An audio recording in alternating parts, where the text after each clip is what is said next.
What's up, everyone? Great to have all of you here. Love being here on Tuesdays. First, we got a couple announcements. Number one, shout out to the homie, the OG, Gaetano Dinardi is currently a free agent. The announcement came out a couple of days ago. For those of you that don't know, Gaetano was instrumental in getting this show off the ground. He participated and we built this together for the first 6 months. And it turned out to be something super special. And so just want a quick shout out to him and support him in his next career move. I know he's going to be doing something really special. Secondly, about 15 minutes before we got on this episode, I got an email from the building that I live in that said, I just want to let you know that the cooling tower broke. So it's currently 76 degrees in this room, and I expect that it'll be mid 80s by the time this episode is over, and we're just going to pile on some heat. So the topics that we got here are great. I'm going to go, if I start sweating a little bit, don't sweat it. We're just going to keep moving, but looking forward to going into these things. So where are we going to start? I think that the most logical place to get started here is dark social versus dark funnel, and just like the differences here. So I got some, I've been talking about the dark funnel quite a bit for people that listen to this podcast. People get that. But I've been getting some interesting questions and things like that specific to intent data, which intent data sort of goes hand in hand with the dark funnel. And then I started thinking about it and I was like, the stuff that I'm talking about here, communities, organic social, direct text messages, Facebook groups, content platforms like podcasts, there's no intent data coming out of that. That's not dark funnel. This is dark social, where actual B2B buying is happening. And so I'm going to break through and break down the differences for people here. So dark social is where everybody in B2B hangs out right now. I'll give you some places: social networks like LinkedIn, Twitter, content platforms, Apple, Spotify, YouTube, communities, Pavilion, Peak, or a bunch of the other specialized communities for other functions, direct word of mouth, Slack, text messages, etc. Internal company comms is a huge one. So internal company Slack channels, I consider a separate one. Groups like a Facebook group or a group with CMOs for VC or PE firm. Third-party events and meetups that happen through Zoom or another event platform. Why we're going to siphon all of that stuff off and not call it the dark funnel, it truly is social and word of mouth going on there. And the distinction that we're going to make, there's no intent data in there. You're not getting anything out of that.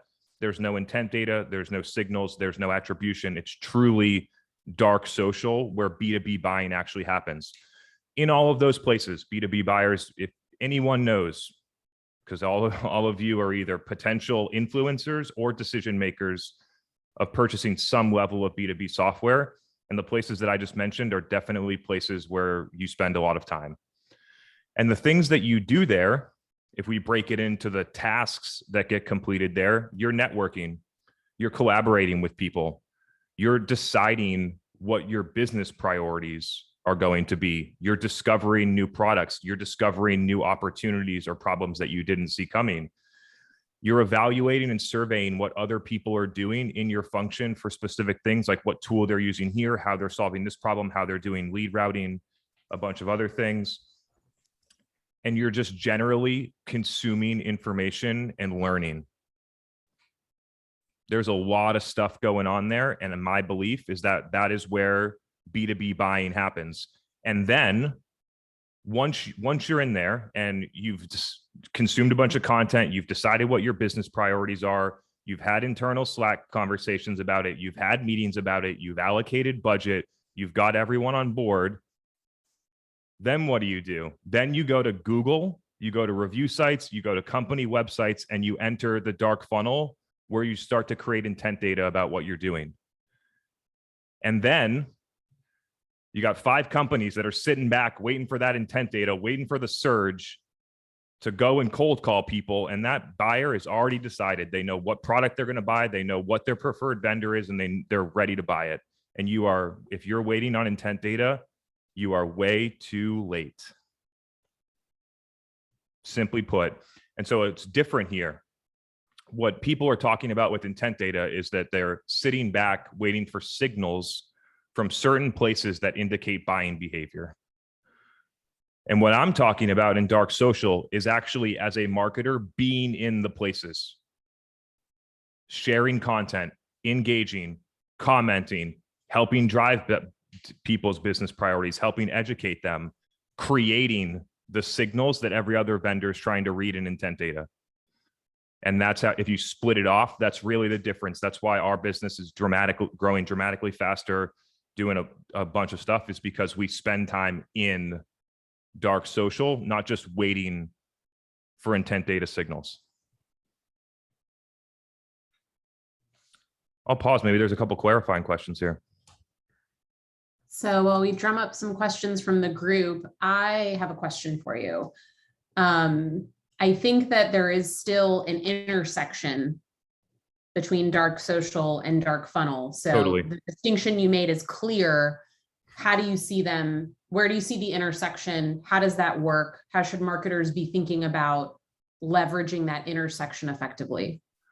I think that people are moving in and out. I don't think that there's like a straight line where someone's done one step of the process and moves into the other step of the process. I think they're moving back and forth in different ways. The easiest distinction that I've found to try and help explain it to myself, because these are like really interesting, deep, advanced concepts. The easiest way that I've been able to figure it out to explain it to myself is there's a difference between the places where people search that create intent data, which have to be certain places that don't have privacy policies. The websites that you're visiting are invested in giving that data to somebody else. It's a different type of platform.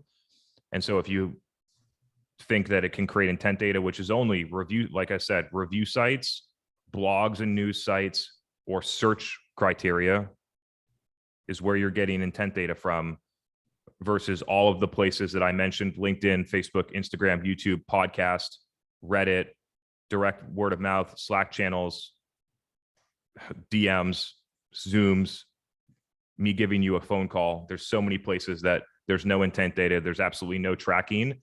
And it's all about communicating between peers. I've said this a lot. I believe in it the most. B2B buyers trust their peers more than anybody else. When they're looking to buy something and they're going to go and decide between 3 vendors for a $100,000 a year software, they really trust what their peers say. And so I think that people are going here to dark social to figure out what people are doing, to learn about those things, to confirm that the things that they've thought are business priorities and the products that they think that they should be using are the right ones because other people tell them. And then they go into certain places to complete a conversion once they've already decided, which is why I believe that you're too late if you're waiting for those signals. And that's a report that I get from plenty of people. I'm not just making this stuff up. Like, when you think about the complaints that people have about intent data, there's only like 2 or 3. One, just generally terrible signals, too wide, super false positives. Somebody at Facebook searched employee benefits. Let's cold call 10,000 people to try and figure out which person searched employee benefits when they were actually not looking for employee benefits software. They were looking to try and change their contribution of their HSA. And we just go on this big wild goose chase with intent data for an enterprise company for no reason. That's one place where it definitely falls down, wastes a ton of people's time. And the next one, what was the next one? False positives. And the next one is that when you're in the deal, you're way too fucking late. People have already decided. You call, you make a connection, and they're 95% done, or they're already in RFP or whatever it is, and you weren't included in it. The reason is because what you're trying to slide into a deal on the 1 yard line when the buyer just went through a major process and they figured out a ton of different stuff, and it didn't include you because you weren't marketing there. And so those are the 2 major complaints that I get and people using intent data practically to deliver outbound sales, and both of them make perfect sense to me. So what if you future cast this a little bit, like a year from now, 2 years from now? What is your ideal end state of a company that truly adopts and is bought into the mindset of dark social? Maybe they don't even care about attribution anymore. What is the ultimate playbook of how they're focusing on that? And we have a couple of questions we can get to right after that. I think you're doing all of the things that we talk about here: marketing and business development, or sales, or customer success, whatever that function turns into, are doing individual one-to-many and one-to-one marketing in dark social, which is, I don't even think is marketing. I think it's being a human and a peer and working with people like that. So you're inside of those channels, distributing content, helping people, engaging, building relationships, being visible. I don't know why salespeople don't do that every single day. It just does. Like, you could find the places where all of your buyers hang out and just be there. Not a lot of salespeople do it. I know the people that do, because they're rare. I know who they are. I know what company they work for. I like their company. I like them, because the way that they approach things is dramatically different than how most people do, and it's way more buyer centric. So I think companies should be working on that.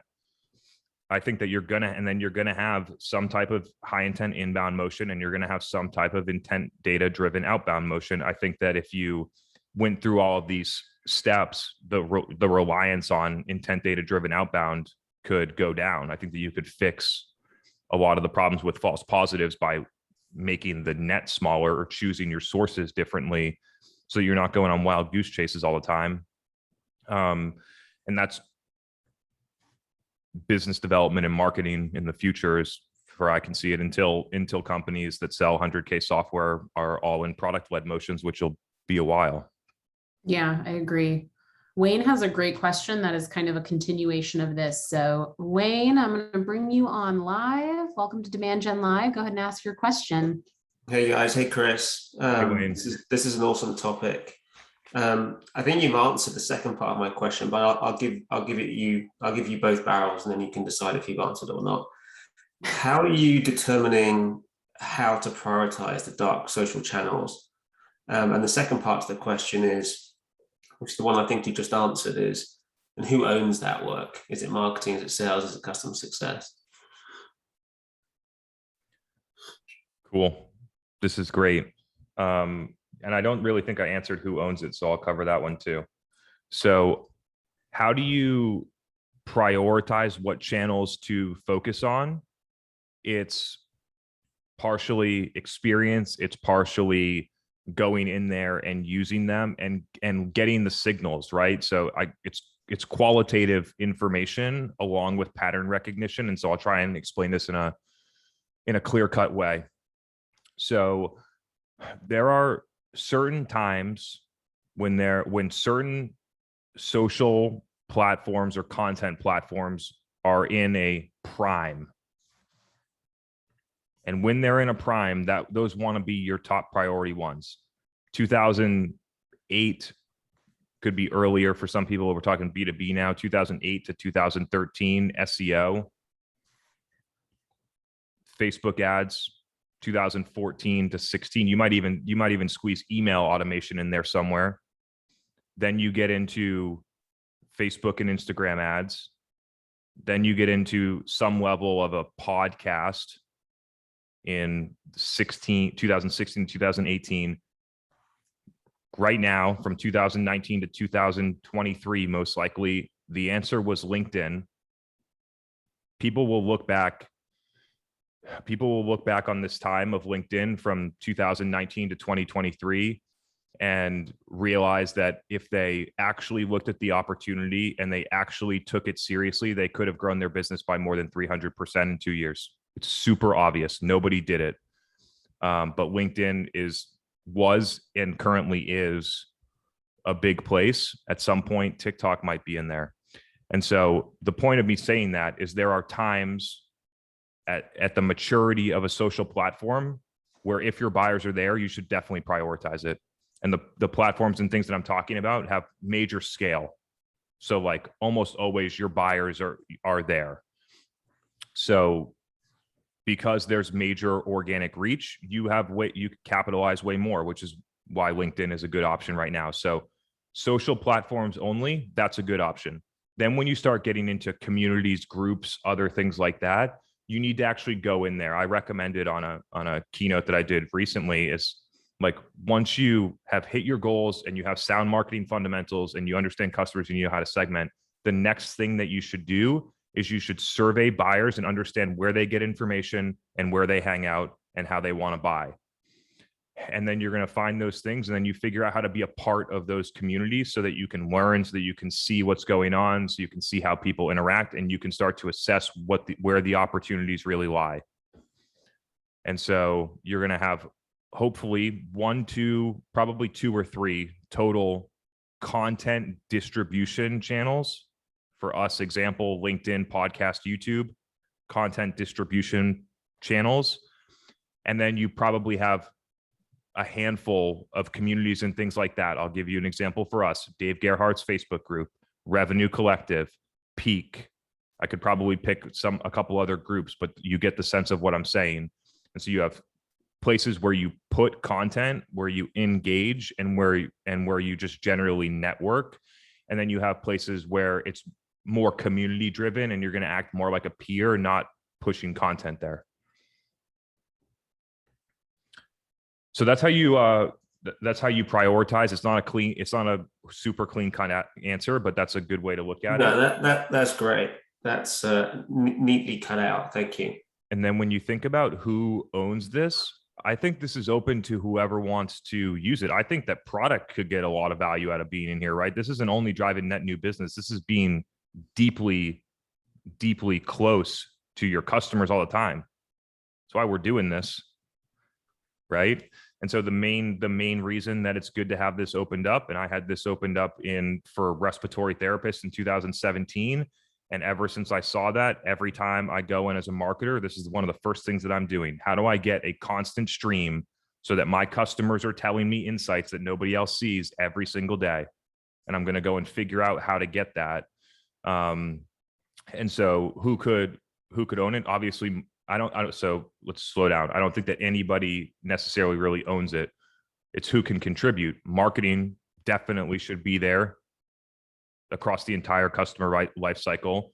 Sales could be doing business development there, especially if they are knowledgeable, like industry experts. That would be a great place for them to spend time instead of cold calling, sending emails, doing demos to people that don't want to buy. Would be a way better use of their time. Customer success people would be awesome. Imagine how many like relationships you could build, how much better customer success, how you could drive word of mouth in the market if customer success did it. Product could get real life insights about what's going on in the market, what people are saying by doing this. So the executive team, there's almost everyone in the company could get value out of this, because it's the same. It's not the same, but it's the same idea as that everyone in the company should deeply understand customers. And this is a way to get to that outcome without traveling around the country visiting customers all the time. You don't get the same detail visiting customers in person. You get way more value in my experience than the stuff that you get on social, but the stuff that you get in social and that is very good too. And so getting that stream of insights, I think, is it's probably the most valuable part, right? You get business, you get relationships, you get other stuff, but the insights is what drives everything afterwards. Yeah, that's awesome. As a leader, how do you ensure that your team is doing that? Because it's a pretty difficult thing to track and to measure, but you want them to be doing it. If you take it from a sales perspective, where I spend most of my time, it's like, where are my inbound leads? I'm doing my outbound. What you want me to like find time to do all this other stuff as well? It's like, well, yeah, because that's where your customers are. I'm not saying find time to do this as extra. I'm saying stop doing all the dumb shit that you're doing right now in sales that's unproductive. Cut all that time down, and then you have 6 hours out of your day to go and do something that's more productive like this. So that's the trade-off is that it's not extra. It's in exchange for, just like in exchange, instead of doing $3 million a year on trade show booths, I'm recommending that people stop doing that and take the $3 million and go do something way better.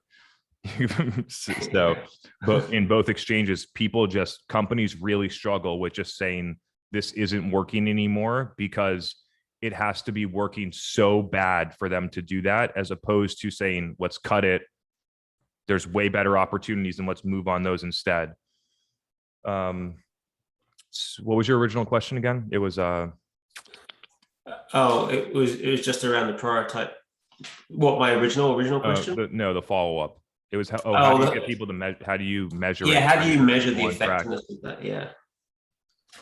This is a challenging one, because companies like to measure everything, and this type of stuff is different. And I think that it would be a complete waste of time to manually track efforts like this. I think that this really shows in, you could put some type of activity metrics around it. I think that activity metrics incentivize the wrong behaviors. I think it incentivizes activity, not meaningful activity. But you could put activity metrics around it.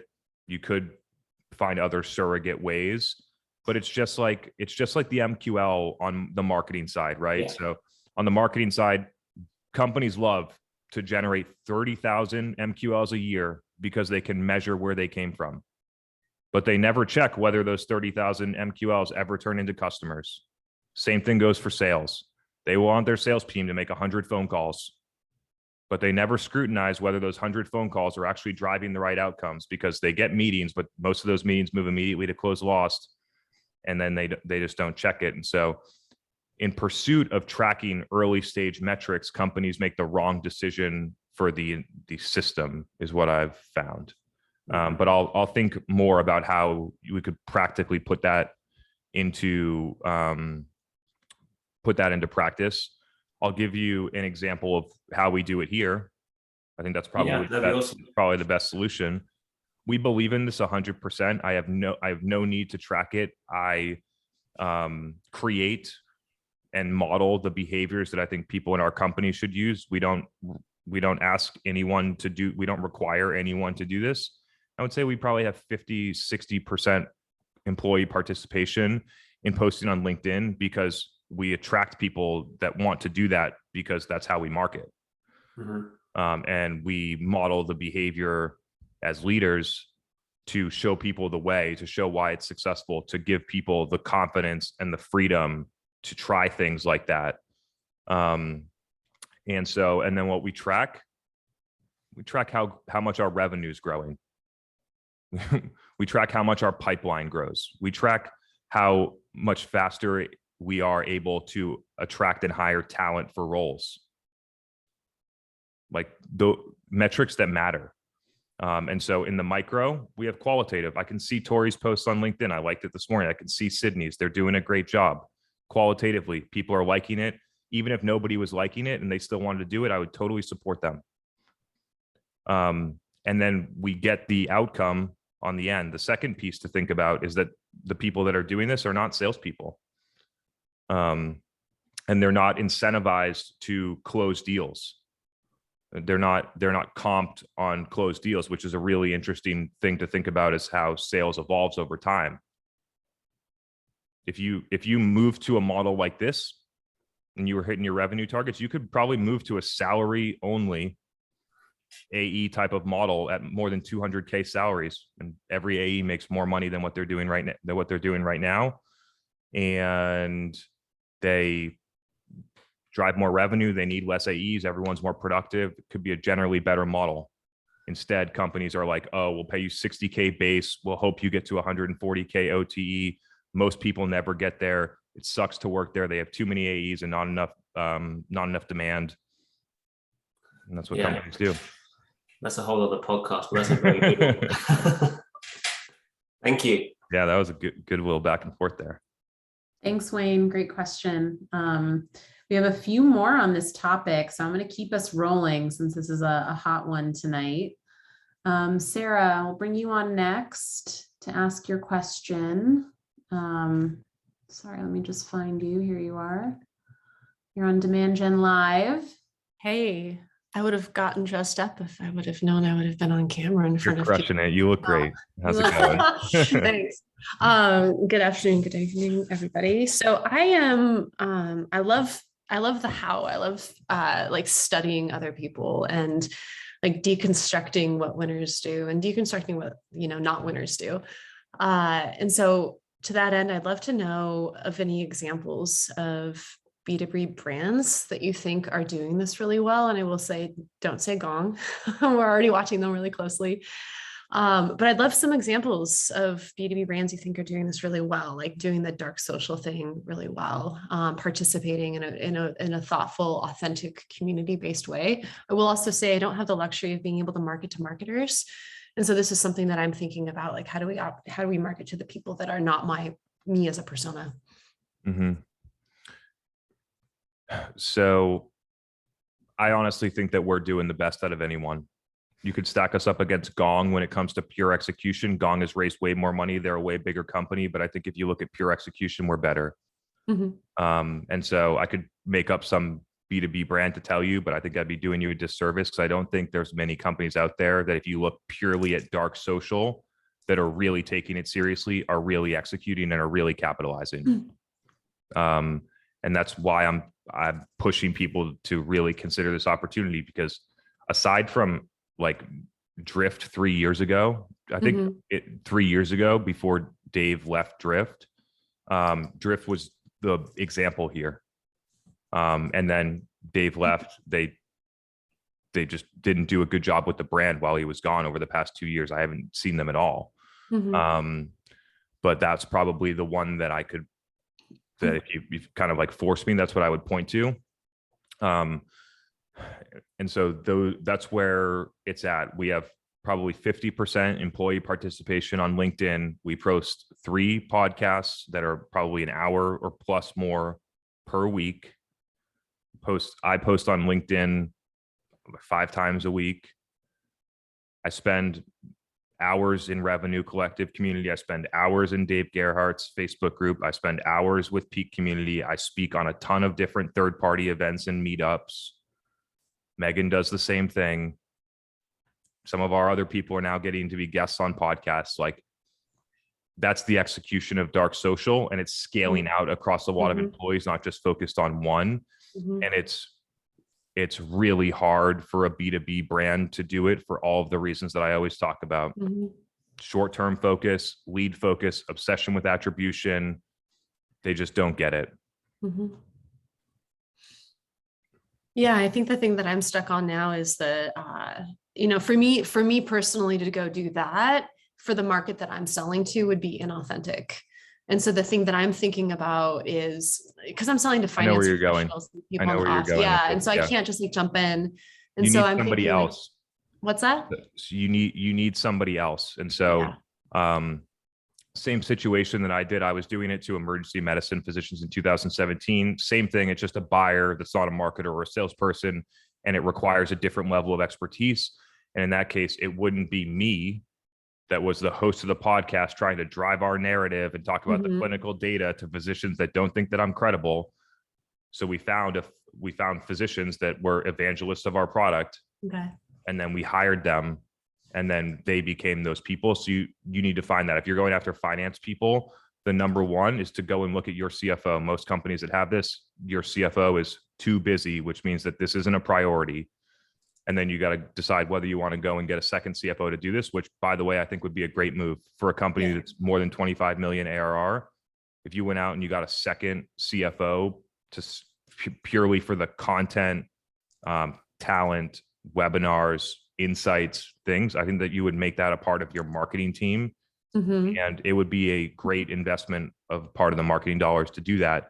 And then the marketing team's job is all of the mechanics. What are the topics? Where are we going to distribute it? How are we going to measure it? What is the cadence? How do we get our subject matter experts speaking at conferences? How do we get them on as a podcast guest? And then as you start doing that, more and more opportunities come your way, and the snowball starts rolling. And so the unlock, I think, there is it doesn't need to be you doing it. And so recognizing what the major key is, does your buyer think that the person that's talking to them is their peer, is credible, is trustworthy? And in a lot of, like, if I try to do this for CISOs, CFOs, or emergency medicine physicians, whoever, it wouldn't work. Yeah. Yeah. Cool. And I think a big takeaway too is just like nothing happens by chance. And you guys clearly have a plan and a strategy that you're operating under. And I think that's where marketing can really come into play, is to support creating that plan and that strategy and being very like thoughtful about executing it. So cool. Thank you. Thank you very Nice. much. Great chat. Good to see you, Sarah. Thanks, Sarah. Oh man, so that was great. I think we should meander back to the agenda Do this. because the other two topics are great as well. And then we can get back to some Q&A in a little bit. Which one of the other two topics are calling your name? Let's keep rolling. We are going to talk through the trade-offs of measuring influence revenue. I talk about this a lot. I get a ton of questions and comments about, and I even talk to a bunch of CMOs that I respect a lot that get forced to measure influence revenue as a way to defend their budget or prove their ROI or get more money. And it's so fucking stupid. And so let's talk about why. When you adopt in the metric of influenced revenue, what you're actually doing is centering your marketing measurement purely around attribution. Influenced revenue inherent requires attribution in order to get it measured. And so when you do that, you inherit all of the flaws that come with attribution. And so you tell me one marketing team that gets scored on influenced revenue, I'll tell you the entire marketing mix right now. Events, direct mail, email, conversion-based paid social. That's the mix, because those are all things that are super, super easy to measure, to do outbound. And so the thing that I want people to think about here, because then what you do is you incentivize, and you got all your marketing team doing that stuff. When we just spent the first 10 minutes of this episode talking about where all the buying is happening in dark social, in content platforms, social networks, communities, Slack channels, DMs, word of mouth. None of that stuff's getting measured by attribution software. None of that stuff gets credited influenced revenue. None of your marketers do it. And that's where you end up. And so I want you to think right now, what is the value of the people that are listening to this podcast right now? I would argue that it's very high. For a CMO or for a VP of marketing or a marketing manager, it doesn't really matter, that is listening to this podcast right now. If you measured on influenced revenue, this would give you zero value. And I believe if you've gotten this far into the episode, we're 35, 37 minutes into a podcast. If you've gotten this far into this episode, it's a pretty fucking meaningful touch. And it's getting zero credit in attribution models. And that is the complete problem, because it basically pushes your marketers to do certain things, and it forces them to not do certain things that are most effective. And so you end up in the exact same place as where you are in attribution. And so that's why I think that it's a huge flaw.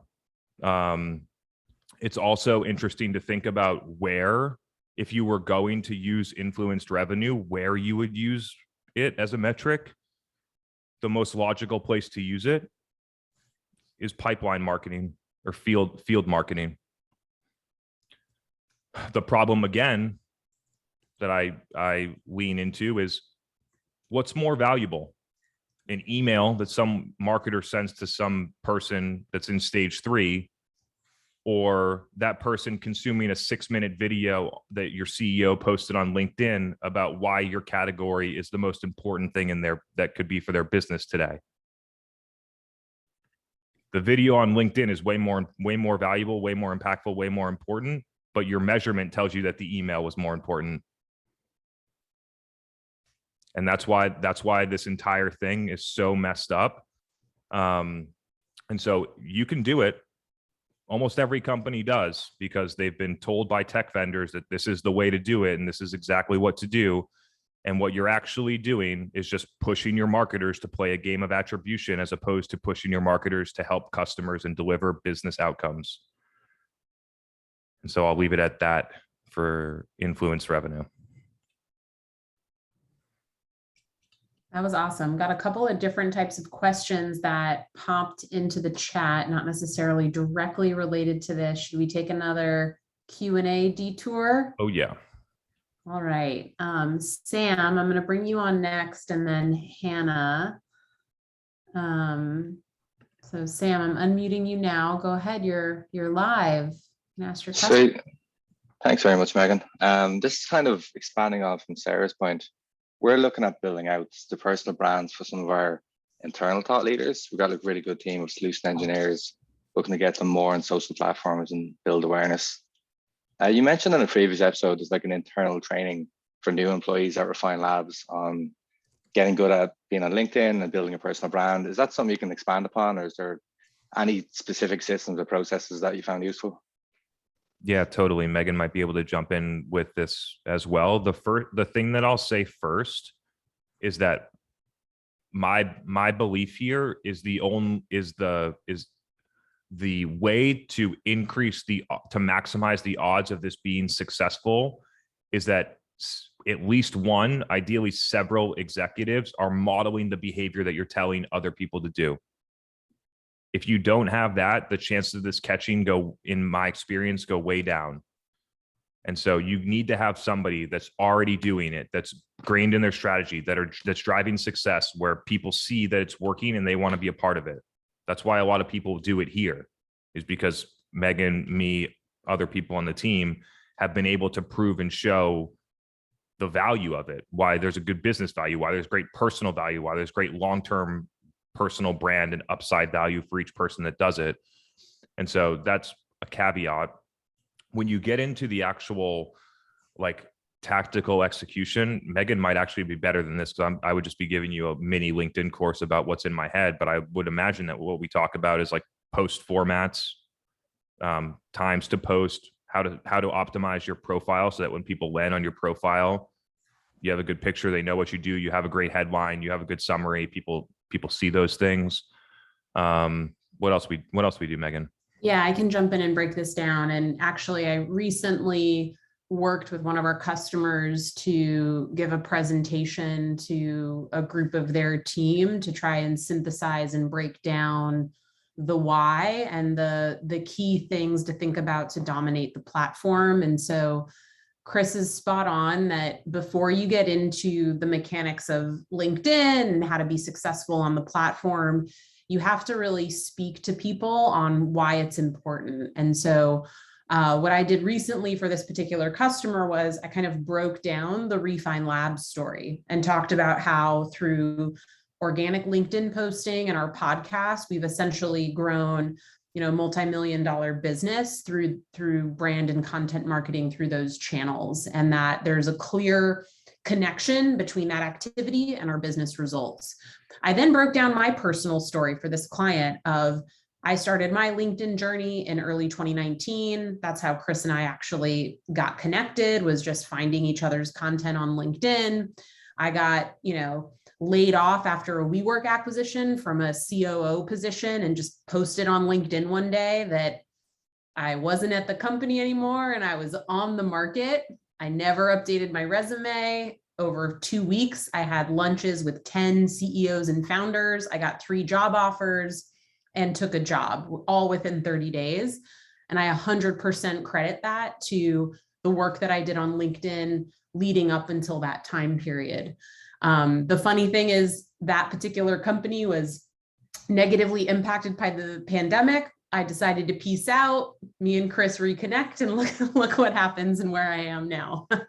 And so it's just when you break down the possibilities of doing that. And when honestly, what motivated me to start posting on LinkedIn was my prior CEO was giving me shit about not being able to recruit people. And I was like, fine, I'm going to post on LinkedIn and then get better at recruiting. It works. But explaining the why is really critical. And then when we think about tactically what you want to think about on LinkedIn, it's simple. Your profile is where you sell. So your headline, your banner, your headshot, your description, your about section, those are the most important things. And use your profile to sell yourself and your company and what you do. Then you need a connection strategy. Before you start posting, you need to be connected to people that you want to see your content. So you need to invest in following and connecting. Then you need to graduate to commenting. You need to engage on other people's posts that are within your realm, within your target market, your audience. Start commenting 5 to 10 times a day on those different influencer, well-known people's posts. Then start posting content, and start small so you can stay consistent. 1 to 2 times a week, 3 to 4 times a week, build up to 5 times a week. But you have to think about profile, connections, commenting, and then content. And if you just zero in on those most important things and stay consistent, that's what you'll do. So that's the broad structure that we give, in addition to modeling the behavior and explaining the why. All right. LinkedIn crash course. I know. Super helpful. Thanks. Yeah, great question, Sam. Hannah has a good question. Loving the Q&A tonight. So Hannah, I'm going to bring you on. You can ask your question live. Good to have you tonight. Guys. Hey, Hannah. So my question is pretty straightforward. It's just trying to break down how long in advance would you plan for your content strategy, and mainly thinking about LinkedIn. So yeah, that's it. Meaning, like, how long should I plan out my calendar? Exactly. Yeah, it's so funny. So since when I started to really figure out and how to do this in like, it was really rolling in 2018. And I was in a company and they were like, let's put together our content calendar. And so it was like April and they're like, let's figure out what we're going to post in November. And I was like, how are we going to know what to post in November? Unless you just pick something stereotypical, like we're going to post a turkey on Thanksgiving, or we're going to like do which is what people's social strategies back then and still right now are, just post when there's a holiday on your company page. And what I started to communicate actively is that the content calendar is dead. The content calendar is over. We're in agile marketing land now, where the feedback and insights happen all the time. I don't make the agenda for this meeting until Sunday. Maybe sometimes Monday, sometimes like a few hours before we send the email, because I'm just constantly getting insights. I can't tell you what we're going to be talking about in a month because the audience participation, what's going on in the market, is actually what's feeding what we talk about, which is why our content's so relevant, why people like it. It's because the audience is involved in how the things that we talk about come about based on what's happening in the world, what people are talking about on events, what popular CMOs are taking stances on, what other people's podcasts are saying, what tech vendors are launching. And so I think that people really need to get to a place where they have the infrastructure to be agile. A lot of people take agile and put it on some banner or like make it an ethos in their company, but they don't actually execute on it. And it's like, it's not that challenging to do, to have a flexible environment where you can get inputs from customers or different things, and then you can just use that and bring it right into content. What it really requires is true, deep subject matter expertise. Because if you know what you like, the reason that we can set the agenda on Monday and I can come in on a Tuesday is because I really know what I'm talking about. And a lot of people that make content for brands right now don't. And so they need to spend 3 or 5 days doing research to write the blog, to get it edited, to get it approved, to get it out. As opposed to, I could show up here and you could talk to me on any topic on marketing and I could talk about it right now. And that's so now that I talk through it, I think there's 2 things. It's who's actually producing the content, And then how much insights and how agile are you to be able to react to what people are saying? You might have your once a year virtual event that's on the calendar. You might have certain major events on the calendar, but like planning out that you're going to write this blog 4 months down the road, I think is totally unnecessary in today's world. What do you think, Hannah? What do you think we should do? We'd love to hear your opinion. I'm unmuting you so you can talk. Anything to add, Hannah? Looks like she might have dropped off. All right. You know, I'm going to bring Wayne back on because he dropped another really good question and I want him to ask it. Great. Thank you for letting me dominate. But I apologize to everybody else. This better be a good question. No apology necessary. Confidently move forward, Wayne. Chris, I want to go back to your question around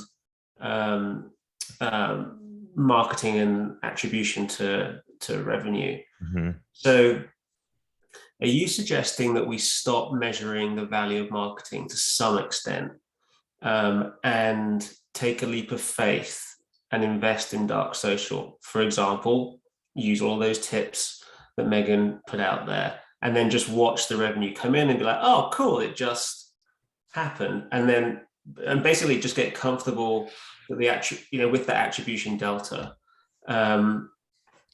So I'll pause there because maybe the answer is no. For those of you that are listening afterwards, you couldn't see it, but the whole time Wayne was asking that question, I was smiling. I knew you were going to like it. This is a good one because even in the way that you asked the question, it was about taking all of the existing constraints that exist in a company right now and then trying to change to this. And if you built it from the ground up and didn't introduce all of the constraints that organizations have today, you would get into a very different place. Where we are right now is that essentially marketing is accountable to revenue, not sales. Where we're doing marketing so well, we don't do any outbound. We don't need to do any of that. Sales is like consulting. A customer success person or a salesperson or some combination can actually close the sale because it's way more like consulting than selling. And marketing becomes accountable to net new business, not sales. And so that's what companies could do. The problem is that very few companies execute marketing well enough to actually support it.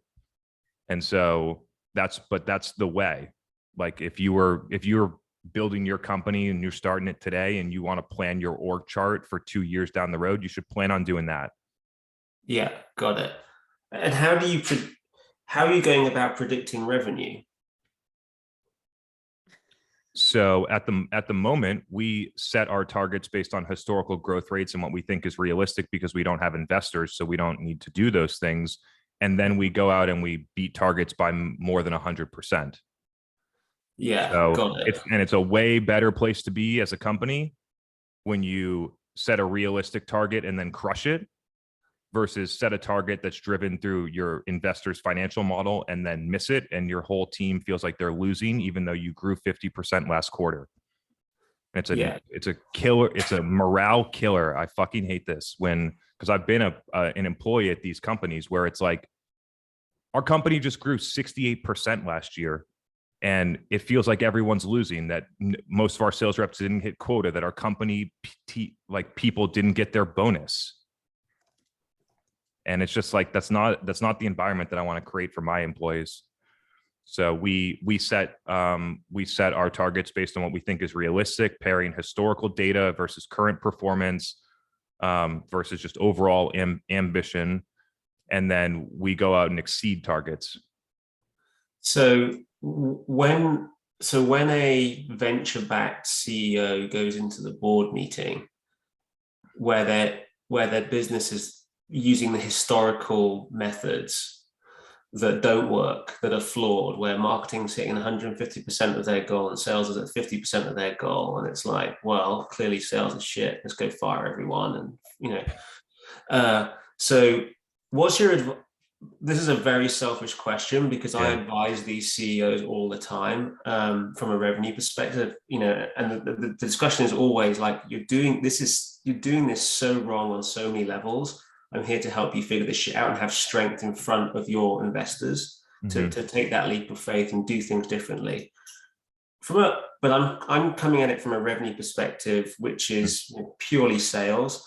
I'm really interested in your marketing angle there. How would you approach that at board level, investor level? I know you don't have them, but like, you're going to be very familiar with what that environment is like.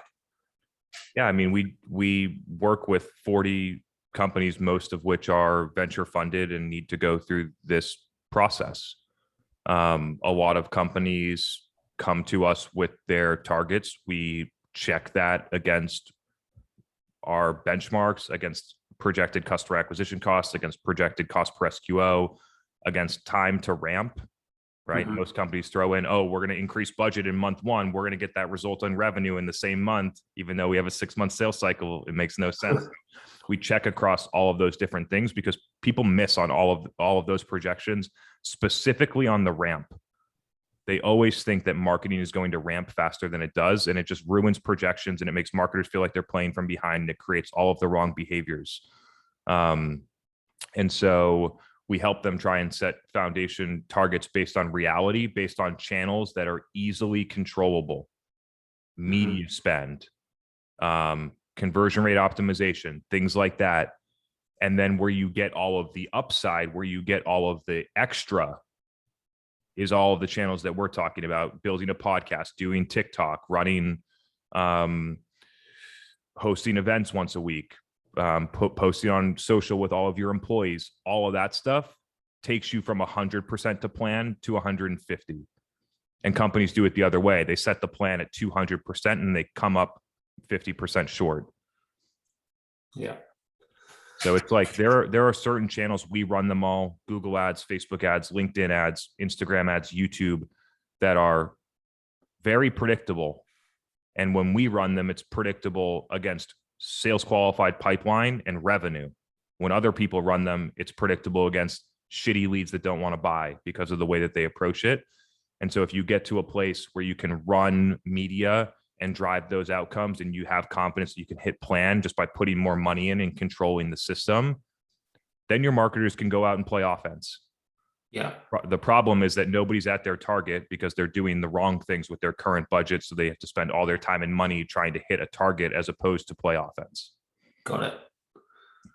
Super clear. Cool. Awesome questions. Thanks, Wayne. You're the best. Balaji has a great question as well. Yeah. Our Q&A is on fire tonight. So I'm going to bring you on so you can ask your question live. I hope I pronounced your name right. Correct me if I didn't. Yeah, you sure did. Are you sure we're not cousins or something? You must be. Excited for you to get into your question. Feel free to ask it live. Absolutely.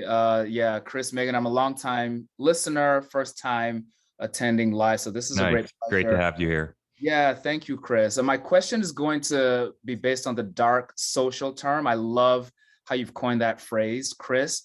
And it's going to be related to Wayne's question somewhat. So my experience has been that one of the challenges with dark social, this concept, is that participation in dark social or in private communities is almost a bottom-up approach by nature. It's about the community, not necessarily who's the authority or got the biggest title. And so fewer CEOs and board members are doing it, or at least willing to bet their marketing pipeline on it.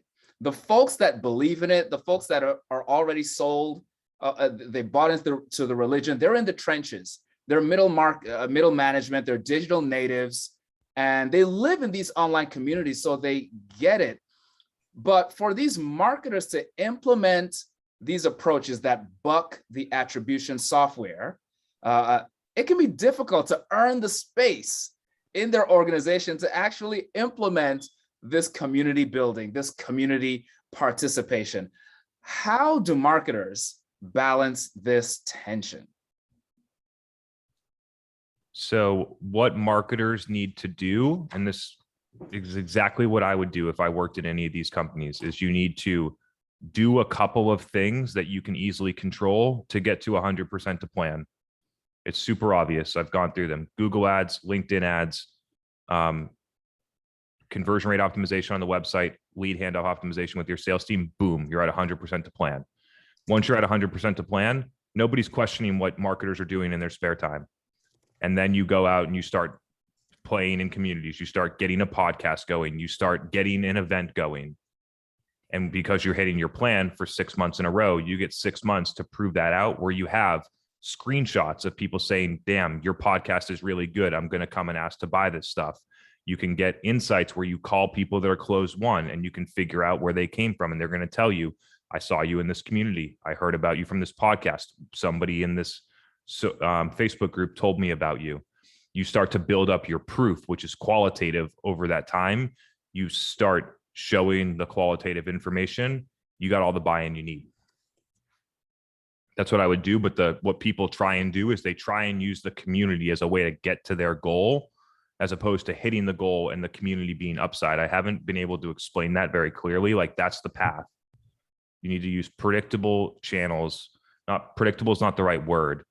Like controllable channels that have more clear attribution, and to hit the goal, and then layer on all of these things as the upside, as the thing that in 12 months, it changes your company.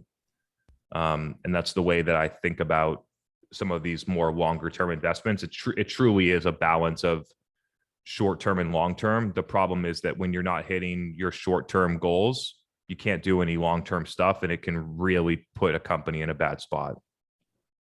Good stuff. Thank you, Chris. When it comes to the executives in a community, this is purely down to mindset on it.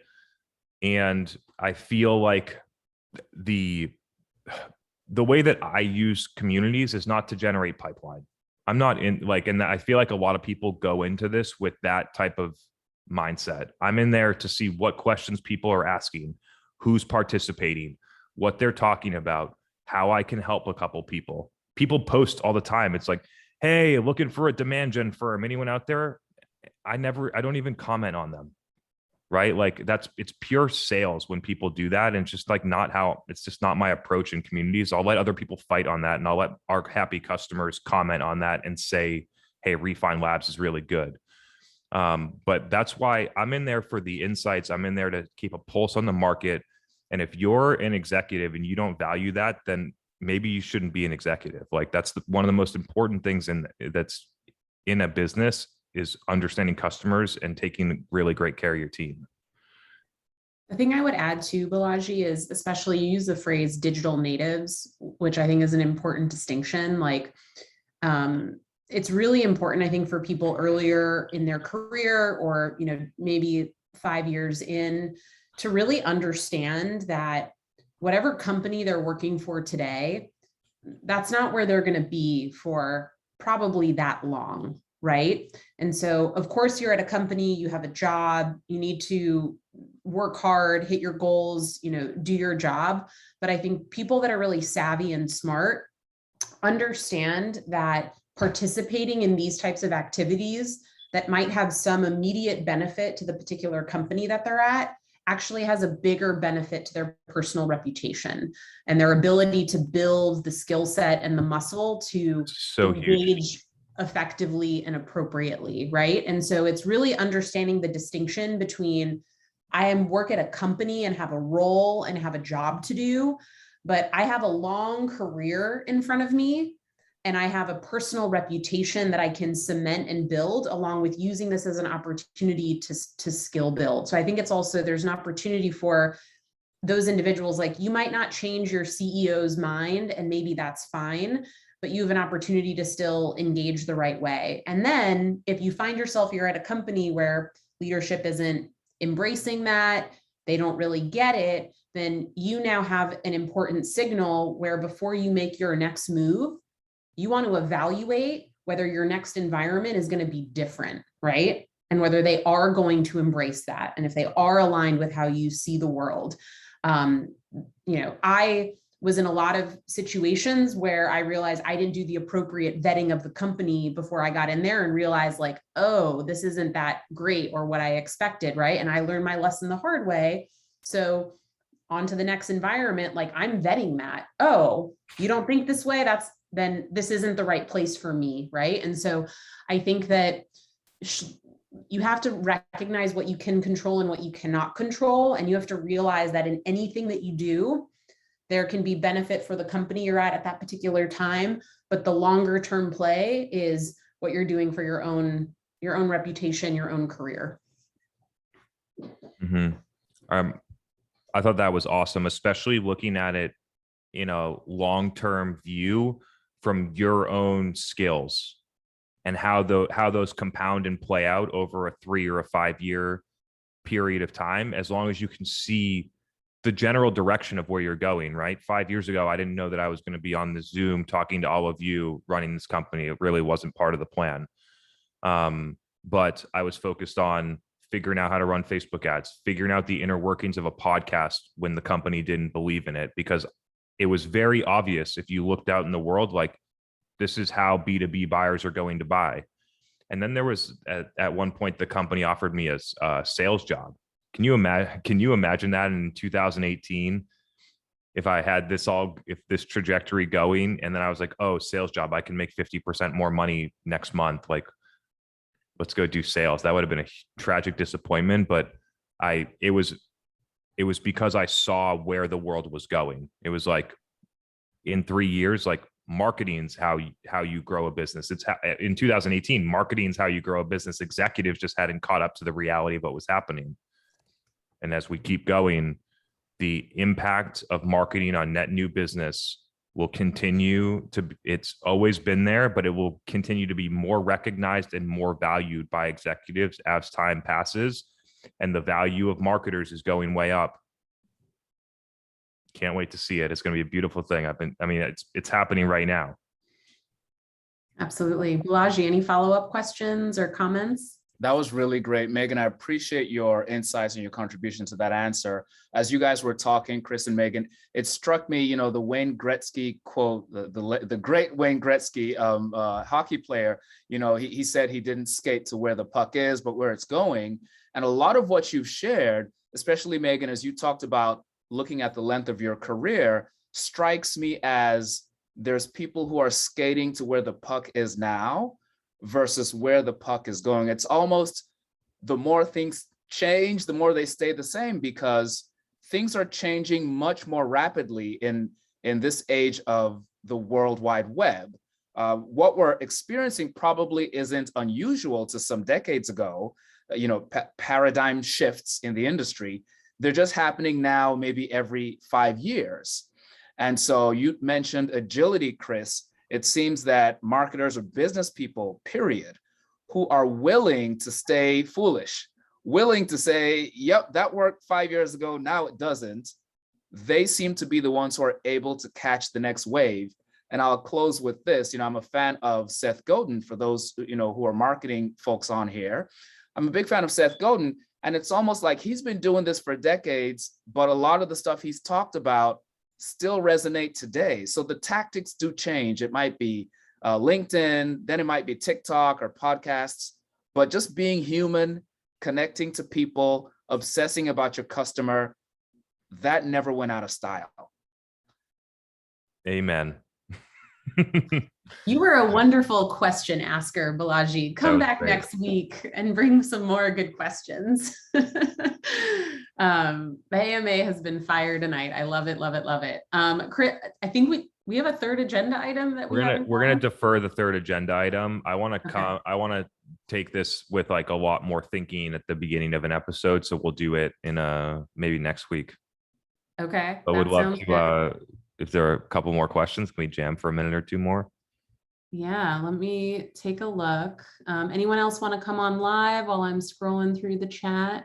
I think we got Wayne and Balaji created some great segments. Keep an eye out on LinkedIn, guys. Those are going to turn into. When you look, I'll talk through something that Balaji said. It was interesting. He was talking about most people are skating to where the puck is. I would argue that most people are skating to where the puck used to be. It's the truth. And like what you should be doing is skating to where the puck is and where it's going at the same time, because you're focused on both the short term and the long term. But that one little clip, that one could be really good. It's like skating to where the puck used to be 5 years ago is what most people are doing. And I think that comes back to something we've talked about a lot, which is just use common sense and critical thinking and doing the right thing. I think so many people just want to get a shortcut and be told what to do, read something so they can follow a playbook, have someone, so I think it also just comes back to, you can do so much if you just think critically for yourself, have empathy, put yourself in your buyer's shoes. And so many of the things that Chris talks about, it actually really just comes back to acknowledging reality and using common sense at the end of the day. So back to basics here. We got a question from Ryan here. I'll close it out. This is I know it'll help him out. So if you're starting from scratch, a service company, should I even think about ads, or should I just go all in on social, dark social, since it's just time? So the answer is 100% dark social marketing. The reason is, one, it's just time, things like that. But there is a difference between trying to sell a service using ads and selling a product. It's way more effective to sell products using ads than services. It's just a reality in my experience doing it with a lot of different companies. Because when you're selling a service, you need way different levels of trust, credibility. Those people can make a choice about whether they do it with you or whether they hire someone and do it in-house. They need to have a specific need. They really need to understand stuff. And so the media execution, you could do it if you were using it to boost content, not expecting immediate returns, but I doubt that's what you're actually looking for here. And so I would be working hard on establishing a point of view and a couple of channels where I'm putting content and trying to get the spark. Because if you can get it, then when you hit traction, you're off and away. It's what most venture funded software companies never build, because they raise money and then they never need to make hard choices. So they never build this avenue, which is the major growth lever. So they keep putting in media spend. They keep hiring more BDRs. They keep doing more. They keep doing more sales. They keep doing more events, and they keep getting predictable, mediocre results through it. So they never build the podcast. They never build the social channel. They never build the community. They never build the events. They never build the news site. That is the major growth trajectory that changes their business. And so that's what I would focus on trying to get going in your company, is something that if you did it right for 18 months, 2 years, 3 years, 5 years, that if you wanted to build a big company, that doing that one thing right could help you do it. From a customer acquisition cost standpoint, obviously there's a ton of places you need to execute from a business, but having a effective channel to communicate with prospective customers and a predictable way to acquire customers without doing brute force sales is like one of the first things that you need to figure out as a future entrepreneur. Dark social. You heard it here first, people. Love that. Cool. All right, everybody. Great one tonight. We'll hold that topic for next week, which is, where does your marketing strategy come from? This is becoming, I might do it right now. No, I won't. This is becoming so clear to me as you start to reverse engineer how marketers get information about what things to do that then go into their company, spread into a strategy. They buy technology, they hire people, they do stuff, and then they execute. And I'm going to break down next week exactly how it happens. And it's going to be a fascinating episode, because even I didn't really realize this until about a week ago. And so I'm looking forward to sharing with you how I've discovered how this happens after a lot of digging and thinking and a lot of just communicating my thoughts and answering questions. So stay tuned for that. We'll drop a little cliffhanger. Would have loved for that clip to go out powerful on LinkedIn on this Thursday, but we're going to have to wait till next Thursday. So appreciate having you all here. Love seeing some new faces. Sarah, great to have you. Great question. Balaji, same thing. Hope to see you all back soon, and have a great rest of your week. See you next Tuesday, everyone. Have a good night.